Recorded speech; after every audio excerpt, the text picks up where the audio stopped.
Weedsday Wednesday, Tucson, Arizona's #1 online radio podcast about all things medical cannabis. Your host, Belle, and the Cannabis Kid. Our show features news, interviews, and all the latest information about anything and everything medical cannabis related in Tucson, Arizona, and the world at large. We'd love to hear from you. Please give us a call live at 646-915-8421.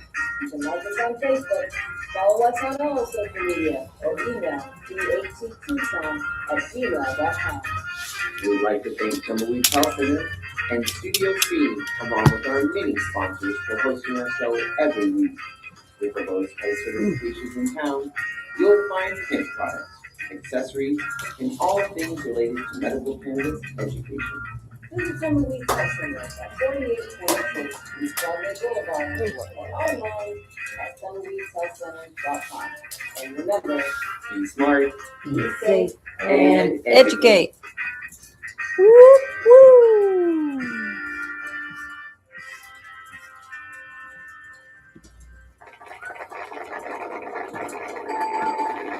All right, welcome to Weedsday Wednesday, everybody. I love that. I love sound effects, even if they're cheesy. It's still fun. God, I just got bit by a mosquito. I can't even believe that happened just now. Lordy, it's too cold for those guys. What? That's why they're coming in the house. Oh, welcome to Weedsday Wednesday, folks. December 17th. And are you ready to find out how many days until Christmas? Well, you all know it's a week away. Woo, woo. 8 days, actually, if you want to get technical. 8 days away. 9 days until it's over. Yeah. That was for Mr. Allen. 9 days till it's over.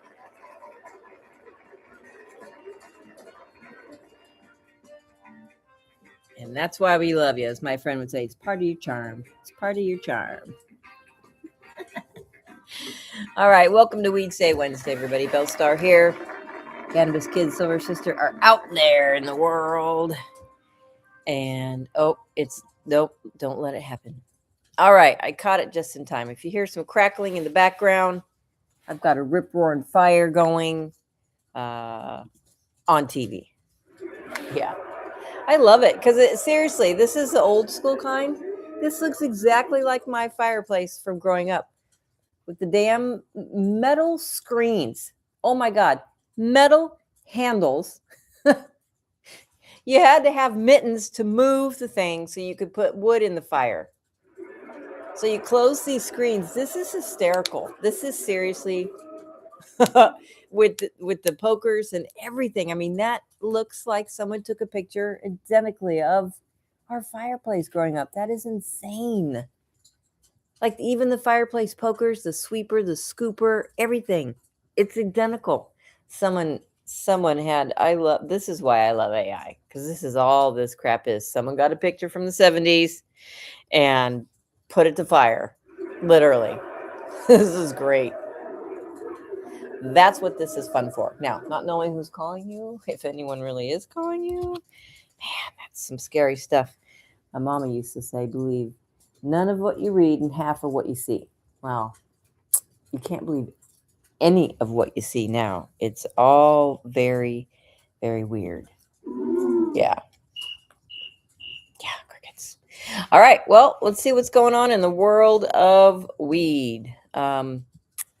Just sorry to the Reiners, to your entire family, everybody that's going through this, and all your friends and loved ones. I'm just going to say that because, man, and for the shooting victims, and oh my gosh, why? I don't get it, but I just want to say to the whole world that I'm sorry. I didn't even do it, but it's rough out there right now. So just be careful. And if you're not in a good mood, don't go out of the house. Stay home. If you're not in a good mood, stay home. Stay the hell home. Okay? Leave everybody alone. Or just go to the gun range. You know what I'm saying? Just go blow your steam off somewhere else. They've got these like crazy rooms now where you can like go break glass and smash things. And I think it's a good idea because our country's lost its damn mind. I mean, seriously. Oh, the planet has, not just our country, the whole planet's lost their mind. And it is sad. It's pathetic. Why do people feel like they can just take out all their aggressions on everyone else because they feel like it? That's sad. All right, but then we wouldn't have Dateline. Sorry, I couldn't help it. And that's when I look to the gods and I say, you did this. You made me this way. All right, because I know you're all thinking it. Gotta love a Dateline. I mean, heck, that's how Taylor Swift winds down at the end of the night. A good, relaxing show of Dateline. I heard a comedian say that the other day. They're like, fellas, your ladies are relaxing with murders at the end of the night. That goes true for you, all the gays plus out there. I'll just say gays plus because I'm such a bad gay. I tell everybody I'm a bad gay. I don't know my colors. I don't know any of that. I'm just me. Just a little old bad gay. All right. Here we go. Christmas is coming. 8 days to shop. And don't forget your dealer. Jeez, guys, come on. Every year, waiting for those gifts in the mail. Keep those cards and letters coming. All right, Weedsday Wednesday here. Let's talk about the great state of Arizona for a minute. It's a pretty great state. It's a crazy state. I mean, again, they call it the right to work state, and I call it the right to live state. Because if you can live through the hellish hot summers, and it does get cold in places here, it freezes. The bugs, the beasts that want to kill you, the bugs that want to kill you, the crooks that want to kill you, everybody in this whole state that just wants to see if you can actually survive here. If you can stay here. And then it's beautiful, and it offers perks like, what is today? Today is going to be a beautiful 77 today. I mean, who gets that for December? That's awesome. I think it's awesome. Everyone's like, I wish it were cold. No, you don't. Because then you'd be whining about that too. Always something to whine about. All right. Let's see. In the great state of Arizona, if you want to get certified, you can. That's not a problem. All right. So let's see here. Get on over to tumbleweedsalescenter.com and check your certification section out. If you live anywhere in the great state of Arizona, because if you go to the telemedicine section, you can get certified just pushing that button too. But you can book your appointment right there. Just click on that and then it'll take you to your appointment. I need to fix that hover link so that the book appointment still stays white so you can see it, because you kind of can't see it after that, but it's a fun button. Just push it. All right. If you have one of these conditions, and most of them you will have seen a doctor and been diagnosed with these, PTSD is the only condition. Well, it's not the only one, but it is the only condition that the state says you have to have seen your doctor once every 12 months. And we can't diagnose you for that. Your doctor can, but we cannot. Cancer, glaucoma, AIDS. Again, if you have those things, you have been to a doctor. Chronic pain. Most of you have been to a doctor for chronic pain. Well, I can't even say that. A lot of you have. Some of you have. Some of you haven't. Let's just say that. Because a lot of people, even now, all these premiums are going to go through the freaking roof. They're going up. People don't go to doctors really anymore. They just hit the urgent care places and call it a day. And that's if it's severe. You'll know when you need to go to the hospital. Trust me, you will know. Severe nausea. So if you got nausea from anything and it's severe, chronic means 2 months for the state. Severe for Arizona, I don't know. That's just, if it's severe nausea, that's just bad. Seizures, all seizures. Epilepsy, all of them. HIV, Hep C, ALS, Crohn's, agitation of Alzheimer's, dementia, everything in between. It is not fun getting older, kids. Eat your vegetables and exercise. Seriously, eat a balanced diet. I don't care if you eat meat, bread, cheese, veggies, fruits. You just get herbs, spices, nuts. Get diversified in that, like you do your money. Cachexia or wasting syndrome, severe and persistent muscle spasms, including MS, Parkinson's, things like that. Now, you are also eligible for your medical marijuana card in the great state of Arizona. If you suffer from a condition that wasn't on this list, what? I'll explain. If you have a condition, let's say Tourette's or autism or IBS or leg cramps or migraines or something that you're being treated for, and the treatment is causing any of these things on the list, because treatments can cause nausea, can cause wasting syndromes, it can cause severe migraines, i.e. chronic pain. It can cause seizures. It can cause all sorts of stuff. Okay. So if you didn't hear your condition on the list, don't worry, is what I'm saying. The state of Arizona has got you covered. If you suffer from one of these medical conditions and have been diagnosed by an Arizona licensed physician, medical cannabis may help relieve your symptoms. Tumbleweeds Health Center is Arizona's premier cannabis certification, health, and education center. Our primary focus is to help the patients of Arizona obtain their medical marijuana card and educate everyone about medical cannabis. With current medical records, approval is a simple process. Contact Tumbleweeds Health Center to see if you qualify for your Arizona medical marijuana card.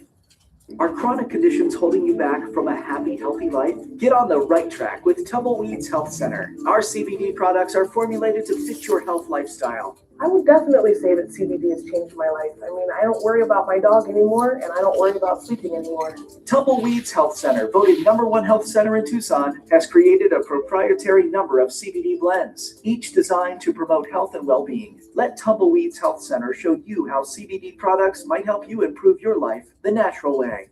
Yeah, give us a call, 520-838-4430. We are located inside our other shop called The Good Leaf, and that is at 6224 East Speedway Boulevard. I got to get this little card here. When you go to the conditions, it has our old address listed. So, all right. So let's see here. What's going on? I'll read a little news. And then I want to get back to the PBS video, because I think it's a really good beginner's video. And I was enjoying listening to it. It's always good to have a refresh.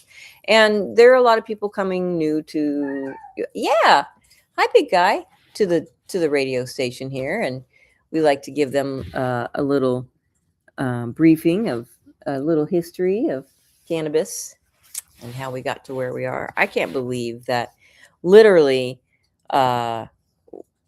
this show has been on air for over 13 years. We're going into our 14th year.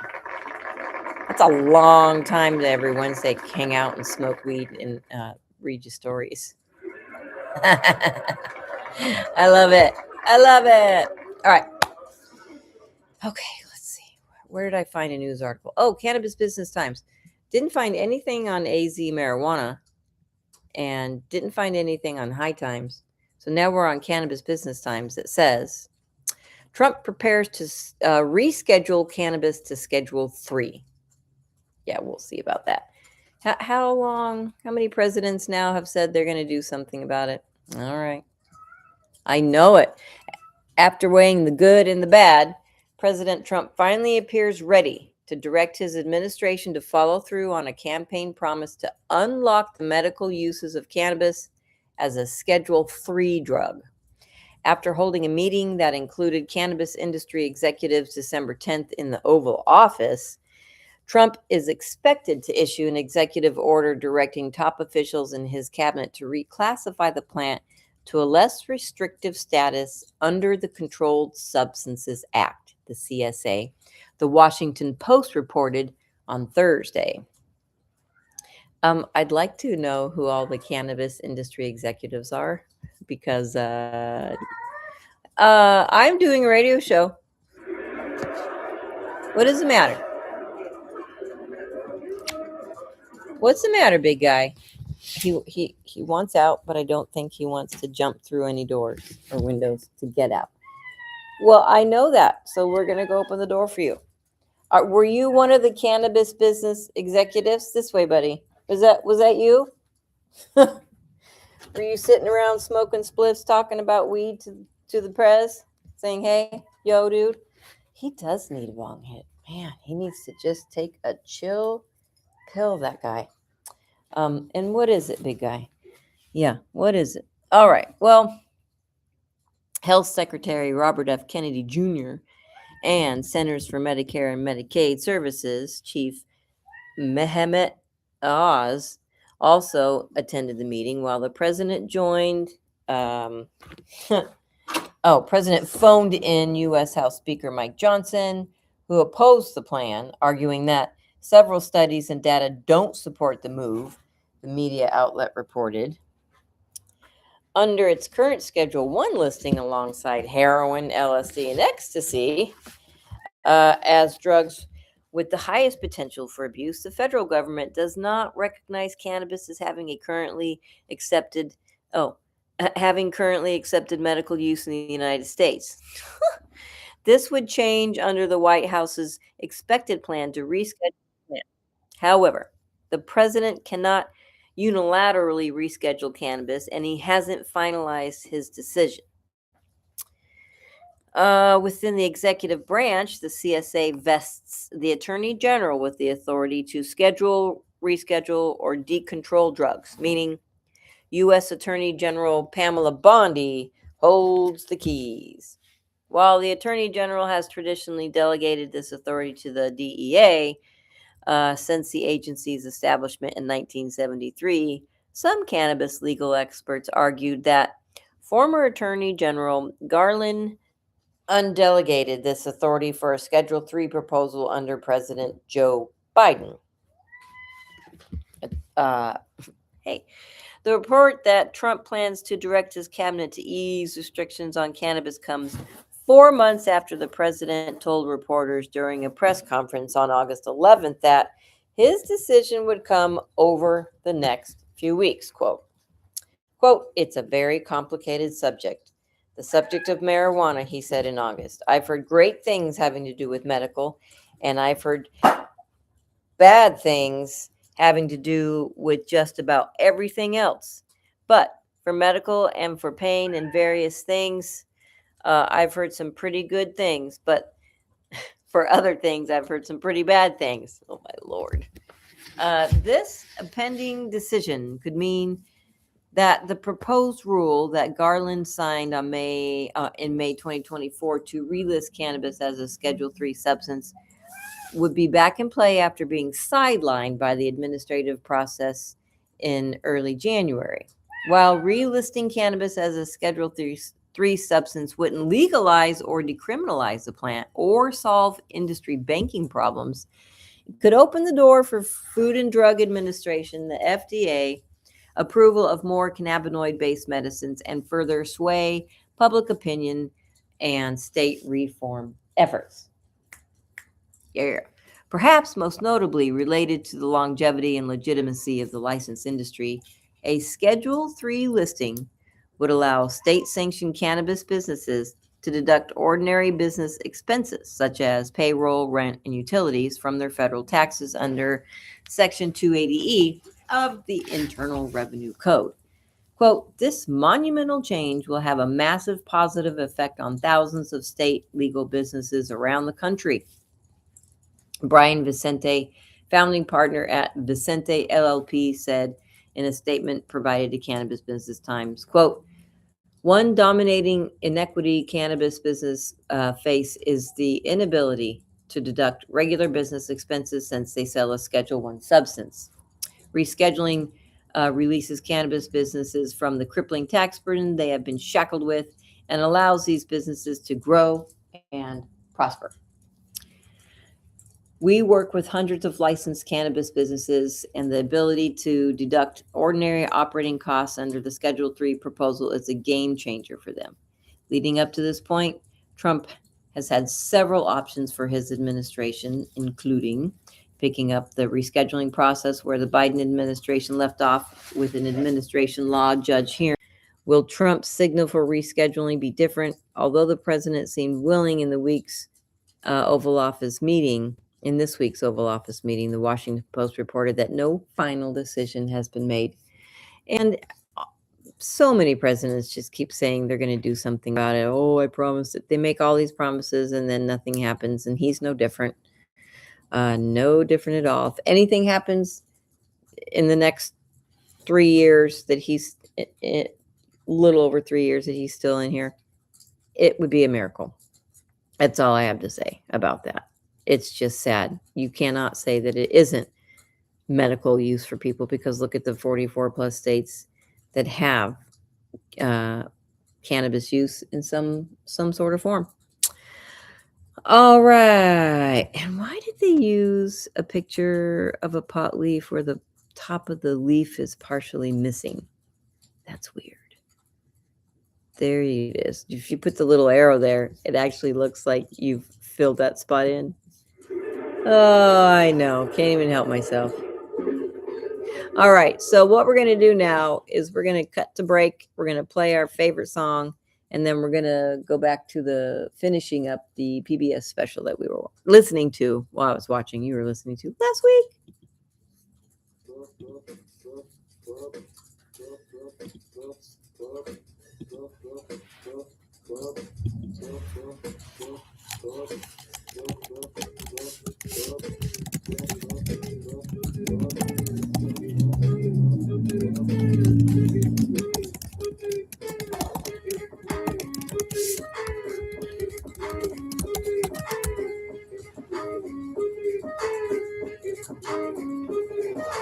I'm gonna smoke some weed. Only got $20 in my pocket. I'm a run, looking for a pot shop. This is fucking awesome. Walk into my house like, what up? I got some good pop. I'm just pumped up, got some bird from the pop shop. Ice in the fridge, it used to be frosty. My friends like, damn, this is stone ass dope kid. Rolling in hella high, looking like it's FIFA time. Dominating all my friends as I eat some chili fries. Straight through the snuggie with my girl sitting next to me. Probably should have had a big gulp full of iced tea.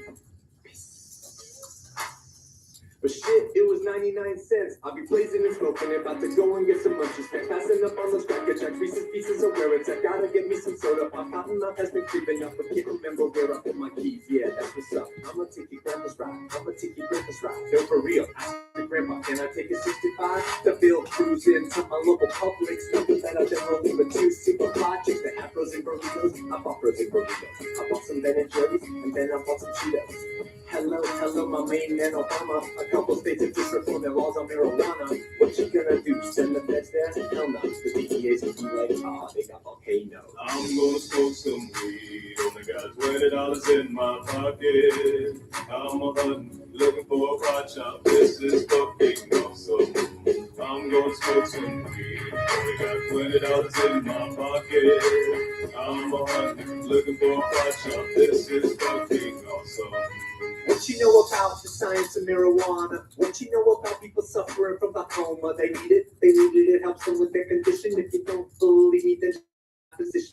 Granddad, the voting for that guy, Richard Nixon is the president who made the plant illegal. But science is now showing that it's medicine for people, and the private sector's fighting to keep all of that illegal. Alcohol and tobacco, pharmaceutical prisons. I'll take those four major lobby groups and fight those motherfuckers. They're making money day and night, all those motherfuckers. And bribing powers out of sight, all those motherfuckers. They be like, oh, it's immoral and unhealthy. I'm like, how many people are you making wealth? Anti-marijuana lobbies are making all kinds of profits, and they don't want you to stop because of all the special shit. I call that getting swindled and peeing shit. I call that getting tricked by the government. That law's hella old, so it's time to update it, regulate it, and then get it under state control. Peak game, look into my political telescope. It's gonna stay like this forever, not hella won't.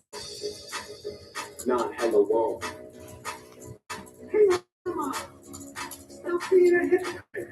You used to smoke weed. I'm gonna smoke some weed. Only got $20 in my pocket. I'm looking for a pot shop. This is fucking awesome. Listen to war on drugs. It's time to go to club. These special interest groups, nothing more than corporate love. Let's end the war on weed. The people have agreed. These special interest groups have kept these lawful rivalries. I'm your responsibility. $20 in my pocket. I'm a hunter, looking for a pot shop. This is fucking awesome. All right, welcome back to Weedsday Wednesday. Belle Star here. Whoop, whoop. How's everybody doing? You all ready for Christmas? Did you all get your dealer something for Christmas? Come on. Who better than your weed dealer? Oh, man. All right, we are going to wrap it up. Well, still got a half an hour left. We're going to finish watching our Nuva PBS special.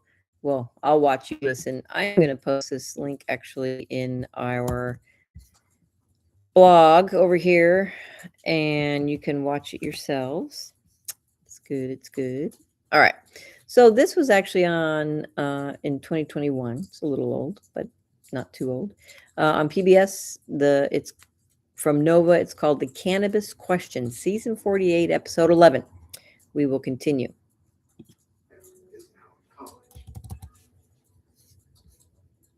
Since seizures cause brain damage, for Ben, help came too late. I have no idea whether Epidiolex given at 6 months would have changed the course of his disease. I feel like it has reduced the severity of the most severe kinds of seizures he has, so I feel like it helps. But Epidiolex is not a miracle drug. It's a tool in the toolbox, just like every other anti-seizure drug. You try it. If it doesn't work, you stop it. If it works, then, it changes your life. One of the things that's super important about a drug like Epidiolex is that for the first time, you've got a drug that's derived from cannabis that is completely legitimate for mainstream medicine to study. And we're only beginning to see where that can lead. Scores of clinical trials are now underway, including at UC San Diego's Center for Medicinal Cannabis Research. 14-year-old Braylon has severe autism. Look at your eyes. It's right here. His parents are hoping CBD might help. Braylon is a very sweet boy who has a great personality. He gets extremely anxious if he doesn't know what's going to happen. And if something happens that he didn't expect, he can be very difficult to manage. I want you to get up, please. We wanted to see what can be done to try to curb that behavior. He was hitting, being kind of violent. And I never forget one therapist told me you want to get a handle on it because it affects his learning. If you can't control the behavior, it's going to be hard for him to focus in class. Children who have autism have different brainwave patterns than children who don't. There is something different about the way the brain develops that causes children to have tremendous difficulty with social interactions, with social communication. And it appears that one of the problems may be a type of sensory overload. To find out if Epidiolex might treat severe autism, Toronto is running a double-blind. Keep them out and close your eyes. For 2 8-week sessions, children will take either CBD or a placebo, and researchers will use a battery of tests to see if the drug helps. To study CBD's impact on the brain, another part of the trial, Allison Watry will work with human skin cells. That's because skin cells can be converted back into master builder cells, and then coaxed to develop as brain cells do, forming networks of neurons.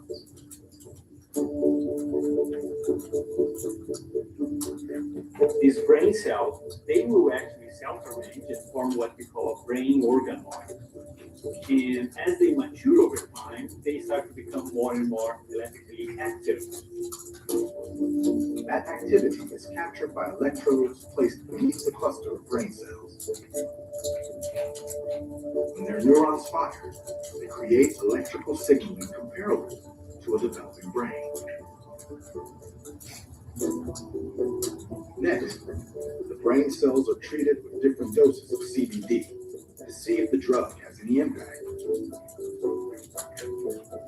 One of the biggest surprises that we see is that by adding CBD in the culture, we actually silence or fight the activity of these brain cells over time. This is not permanent. We can wash out CBD from the system, and we see that the brain is able to restore electrical activity. That's crazy. So, what are you gonna do in the morning? Wake up, wash up. But will CBD calm excess neuronal activity in the brains of children with autism? The study is still blinded. The Braylon's parents are certain CBD helps him in phase 1 of the trial. It was dramatic. It was like night and day. So I could be wrong, but we both saw the difference. Having 8 weeks of really no hitting, no perseveration, and things like that was wonderful. And then when we went on the second half of the trial, it was back to his normal self. So I'm hopeful first round of CBD. Yeah, it's a big deal. Thank you, Belle. What we are hearing from the parents is pretty remarkable, and we don't know whether they were on placebo or CBD, but it's really important to get good data that demonstrates whether CBD is effective and whether it's safe, because we're talking about long-term treatment. That uses hundreds of milligrams of epidiolex. Not the small amounts of CBD you can buy in the dispensary. As little as 4%, and maybe as great as 20% of the CBD that you consume orally actually gets into your body. And so it seems like you need to take around about 100 milligrams of CBD oil orally for there to even really be a signal in your bloodstream that you have CBD on board. Most of the products being sold are like 10 and 20 milligrams. And some people say that they benefit from that. And even if it's a placebo effect, I'm actually fine with it. But what I'm worried about is that the CBD that they're taking has other chemicals. Generally, only products in legal states that contain THC, not CBD, are regulated. Before they can be sold, they must be tested in licensed labs for potency and contaminants like pesticides, molds, and heavy metals. Using untested cannabis is dangerous. But when it comes to assessing risk, a key factor is your age. Because the endocannabinoid system, which cannabis targets, changes over our lifespan. As we grow from being a fetus into becoming an adolescent, eventually an adult and an elderly person, the endocannabinoid system follows us, and in each of the stages of our life serves a slightly different purpose. During adolescence, our natural endocannabinoids reach their highest levels as the brain rapidly changes. It's also a time when many first try cannabis. So when one consumes THC, you're basically indiscriminately activating all your cannabinoid receptors in your entire body and the entire brain. So THC is like a hammer on all of these receptors. Our natural endogenous cannabinoids are never these hammers.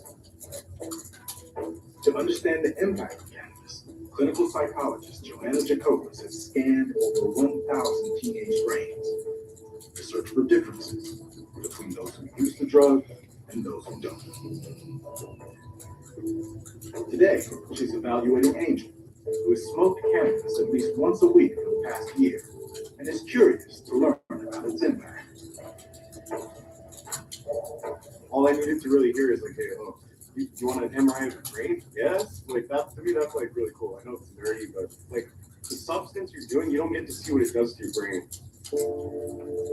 Using functional magnetic resonance imaging, Jacobus can study brain structures that are critical for healthy development in young adults.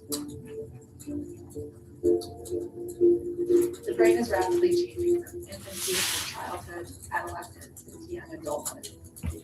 Two types of tissue are rapidly changing that support cognitive development. So gray matter contains the cell bodies and makes up the cerebral cortex, so the outermost lining of the brain. And white matter allows gray matter regions to communicate quickly and efficiently. During the teenage years, white matter increases and gray matter diminishes as weaker neural connections are eliminated and new ones form more efficient. Jacobus has found that teen cannabis users have a thicker cerebral cortex, suggesting that this pruning of synapses has been disrupted. Now I'm going to read the statements together. And it's not just physical brain changes. I want you to tell me. Thousands of cognitive tests reveal that teens who use cannabis regularly struggle more on learning and memory tasks than those who don't. Bowl, dinner, mug. It made me realize that memory is probably the biggest thing that impacts me with cannabis. But definitely, if I stop for a little bit, I have a feeling that like it would be easy to remember those things. Research shows after a period of abstinence, cognitive performance can bounce back. Brain changes? Other studies link them to alcohol or genetic and environmental. It is possible that cannabis itself is not the culprit, that the differences that you see in the brain are pre-existing, and that they come before the child ever picks up their first joint. Is your breath? To unravel the role of drugs, genes, and the environment, over 11,000 children are being tracked through their teenage years in the Adolescent Brain Cognitive Development Study. And would you say that's definitely a no, kind of no? NIH researchers will evaluate the children's physical and mental health, academic achievement, and drug use, tests of saliva and hair. So far, few of the children have tried cannabis, but there is data from surveys about their parents' use. One of the things that we were most interested in was prenatal exposures, and we saw that there were a fair number of mothers in the study, just like what we're seeing in the general population, that used cannabis during the pregnancy. And we were able to look and see among those children whose moms used cannabis during pregnancy, did we see any difference in their developmental outcomes? And one questionnaire that really stood out to us was the psychosis-like experiences assessment. And although you couldn't see anything or anyone, did you suddenly start to feel that an invisible energy, creature, or some person was around you? Yeah. Yeah, okay. And did that bother you? No. And this data set gave us an opportunity to roll back the tape to a period of time in an individual's life where they're being exposed at a time when their brain is exquisitely vulnerable. Did you start to worry at times that your mind was trying to trick you or wasn't working right? Yeah. Okay. So among kids who were exposed to cannabis following their mother's knowledge of their pregnancy, they experienced more psychotic-like experiences, they experienced more depression and anxiety-like behavior, they're breaking more rules, they have more attentional problems. Psychotic-like experiences are associated with an increased risk for mental illnesses like schizophrenia and depression. We know that the use of cannabis during pregnancy is increasing. We've seen advertisements online, social media, targeting women saying this is something that's safe for you to use during pregnancy for things like nausea or insomnia. And these women are not trying to harm their babies. they're just trying to get through what can be a challenging time. As you know, we're interested in Rogers and Agrawal are now scanning 250 babies to see if brains exposed to cannabis during pregnancy are different from brains that were not. THC crosses the placenta, so we know the baby's brain is exposed to it. We also know that the receptors in the brain that THC binds to develop very early during pregnancy. The endocannabinoid system is critical for hardwiring of the endocannabinoid system is regulating neural circuits that are laid down, how the cells communicate as they're being developed. Obviously, it can have an impact on that. And that is the thing that is critical for people to understand. Cannabis is not a benign drug. While scientists worry about the risks, most agree that far greater harm has come from criminalizing cannabis.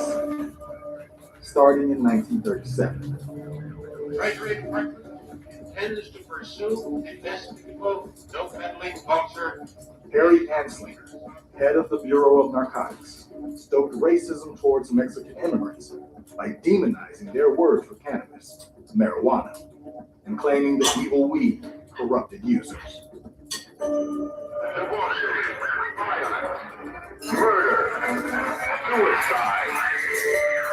If you look at the way that they talked about marijuana, part of the strategy was to make cannabis something that wasn't acceptable, make it foreign, and create the hysteria to put laws in place that control a group of people that were not white and push forward a narrative that the government is keeping us safe. In the 1970s, Richard Nixon ignored an expert panel recommending decriminalization and declared a war on drugs. Soon, drugs would become the key reason for being arrested in the U.S. Since 2000, over 14 million people have been arrested, and some 40,000 Americans are now behind bars for cannabis, mainly for possession charges. Someone gets arrested for cannabis every 58 seconds. In a country where we are now legalizing cannabis, people are talking about its medical use. In the midst of COVID-19, it is an essential service. Cannabis is one of the driving forces fueling mass incarceration in this country, and it is disproportionately targeting poor people and communities of color. In every single state in the United States, whether cannabis is legal or not, Black people are arrested for cannabis-related offenses more than white people. Despite the fact that all government data shows that usage is equal across races. Although many Americans believe the war on cannabis is over, for Black people especially, like Sean and Ebony Worsman, it's a war that's still going on. To manage his post-traumatic stress, Sean had gotten a medical cannabis card in Arizona. But as he and Ebony began a cross-country trip to see family, they would drive through states where cannabis is illegal and racial profiling common. We need gas. We have no idea, especially the place you're unfamiliar with, when's the next place you're going to be able to stop for gas. I get out of the car. As I'm walking away, a vehicle pulls in front of my wife's car, and it is a police vehicle. And all of a sudden, I'm approached by an officer. It startled me when I looked up, and he's like, where are you heading? And I'm like, we're heading to North Carolina. And then he begins to speak to my husband, who's outside of the vehicle. He asked me about any weed being in the vehicle, and I just was honest, and I told him, sir, I'm a medical cannabis patient from Arizona, and I do have my cannabis, but it's zipped up and it's in the trunk. At that point, he puts me in handcuffs and proceeds to search the vehicle. I give him my IDs, and he said, Well, you won't need these where you're going. The officer found 1/3 of an ounce of medical cannabis. He charged them as severely as he could with possession for other than personal use. And that was because Sean had with him a grinder, and he had rolling papers, and he had a scale. All of those things were recommended by his doctor. If you smoke marijuana medically, it's not uncommon for a doctor to tell you to use a scale so you know how much you're smoking. Ebony and Sean spent 6 days in jail before getting a hearing. At the Pickens County Courthouse, they were charged with multiple felonies. After struggling to pay a bondsman and impound fees for the car, the couple returned to Arizona. The fines and the fees became astronomical. By the time we made it back to Arizona, we literally couldn't afford to pay our rent or bills, and we ended up evicted. We were homeless. Under stress, Sean had a stroke.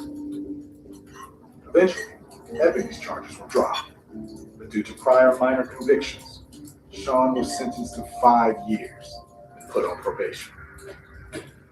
Probation requires a stable address. It requires you to pay money. And one of the conditions of Sean's probation is that he needed to get drug treatment. Oh my God. And the VA looks at him and says, "You have a medical marijuana card, man. We're not going to treat you. You don't qualify because you don't have a drug problem."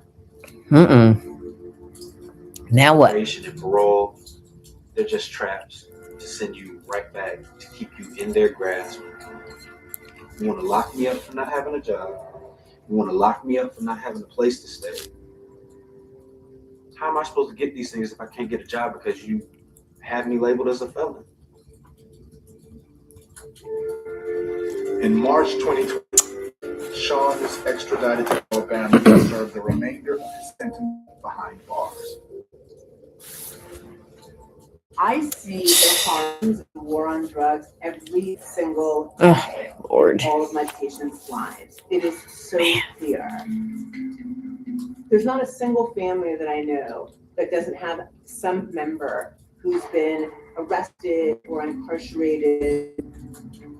And what I see is that what happens in society, the arrests, the incarceration, the poverty, dramatically affects people's health, their lives, their quality of life.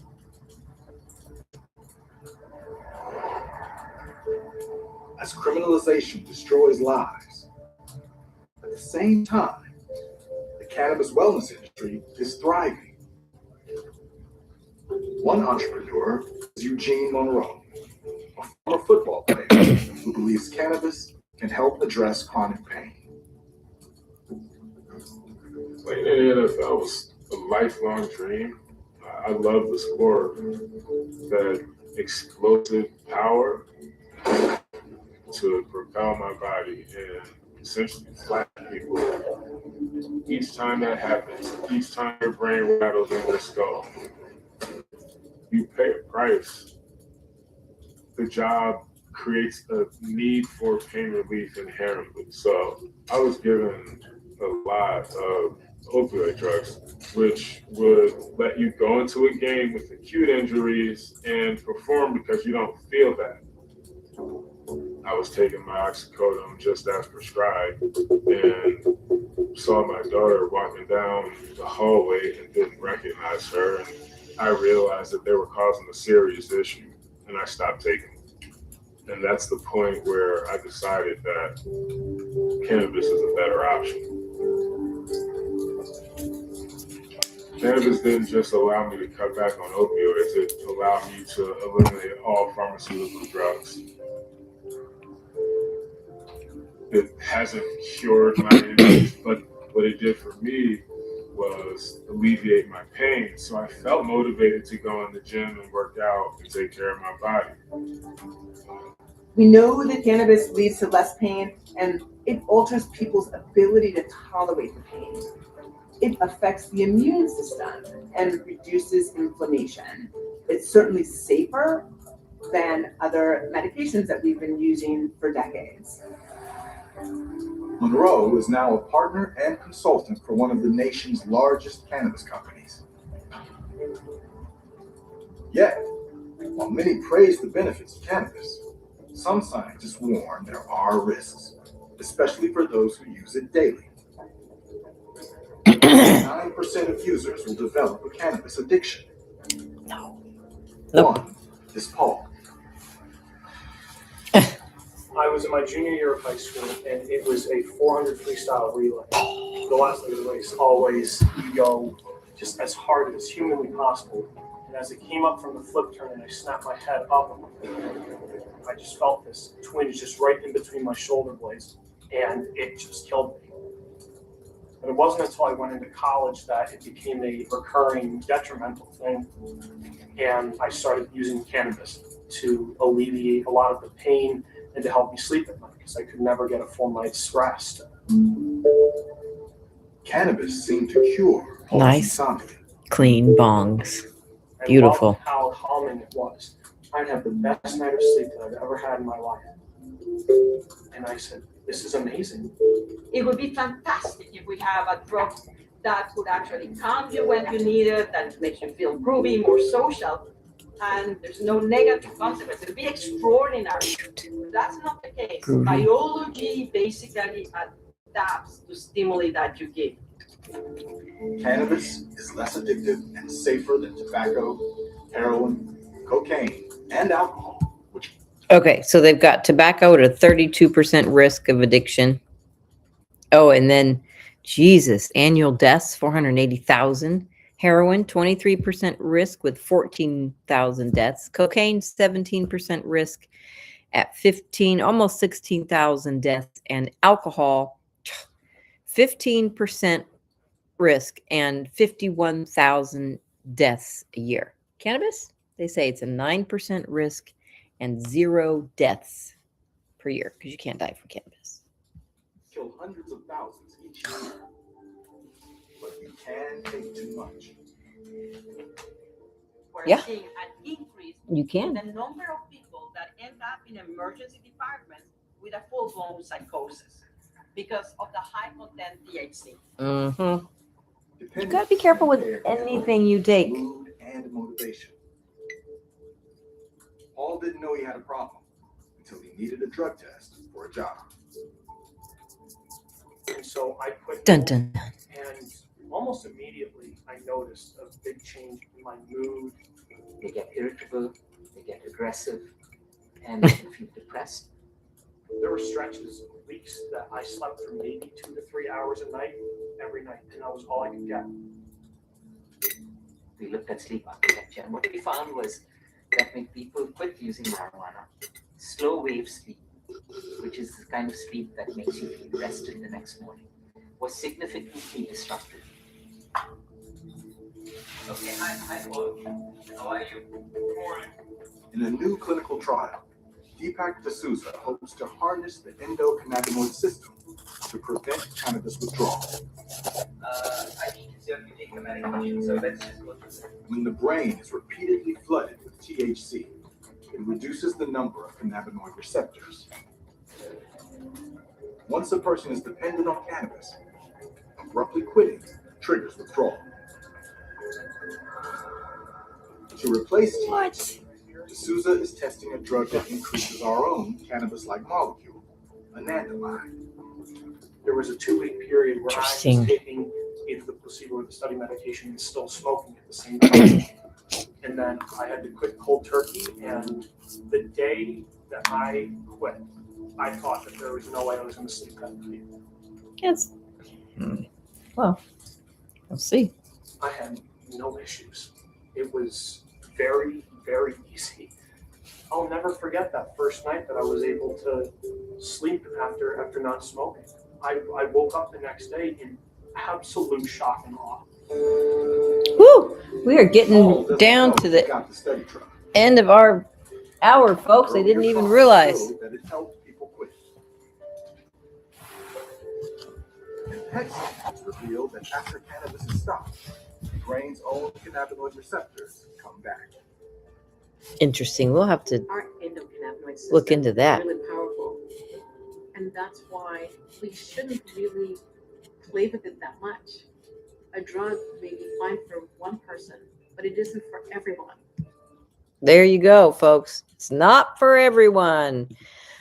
All right. Well, welcome to the end of Weedsday Wednesday for today. We thank you for being here as always. We love being here with you. We'll finish this video later, and we'll get to some. We need a brain surgeon. Yeah, we need to find a brain surgeon. Any brain surgeons out there? All right. Come on down to the Good Leaf at 6224. Get certified. Come see our beautiful shop. Tumbleweeds Health Center now lives in there. It's wonderful. Come get some CBD, some hemp products, and some Christmas gifts for your dealer. Don't forget the dealer. Oh, as always, remember, be smart, be safe, and educate. We love you guys. December 17th, 8 days until Christmas. 9 until it's over.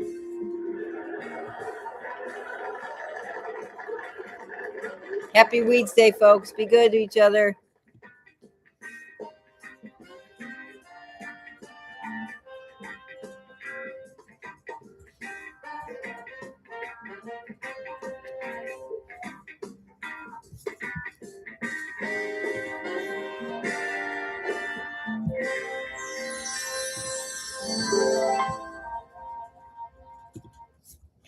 All right.